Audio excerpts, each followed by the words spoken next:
Here are 3 Black news stories from this week that I think you should know about. First up, the current occupant of the White House has cut off Secret Service protection for former Vice President Kamala Harris. Now, normally, former Vice Presidents get Secret Service protection up to 6 months after they leave office. VP Harris had her protection extended by former President Joe Biden until next year. That extension has now been blocked, and her federal protection ends September 1st. And it's coming at a very interesting time. She's about to start her book tour for her memoir, 107 Days. The LA Times reports that Los Angeles Mayor Karen Bass says that this is just revenge. But Mayor Bass and Governor Gavin Newsom are stepping in and are making sure that protection will be provided by the California Highway Patrol. According to NBC News, VP Harris is not the first vice president to receive an extension for protection. Former Vice Presidents Cheney, Gore, and Quayle all received extensions as well. So taking away that extended protection from the first Black woman to serve as vice president and for someone who was just the Democratic nominee for president is troubling. Next up, this week carried some heavy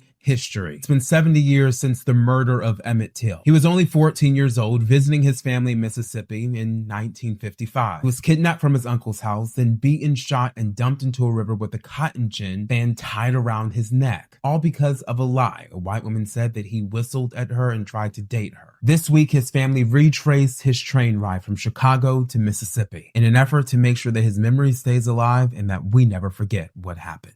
Also this week, it's been 62 years since the March on Washington. On August 28, 1963, Reverend Dr. Martin Luther King Jr. delivered the famous I Have a Dream speech. It took place at the Lincoln Memorial in front of 250,000 people, one of the largest demonstrations in U.S. history. And it's been 20 years since Hurricane Katrina. August 29th, 2005, the levees broke, New Orleans was underwater, and racism was on full display for the world to see. 2 decades later, that city is still rebuilding and people are still impacted. And last but not least, Atlanta really is full this weekend, partially because of Atlanta Black Pride 2025. So far this week, there's been a mayor's reception, an influencers gala, and a number of other events. And on Sunday, the famous Pure Heat Community Festival is going to be taking place at Piedmont Park. According to organizers, Atlanta Black Pride draws about 100,000 people each year and fuels the Atlanta economy with about $65 million.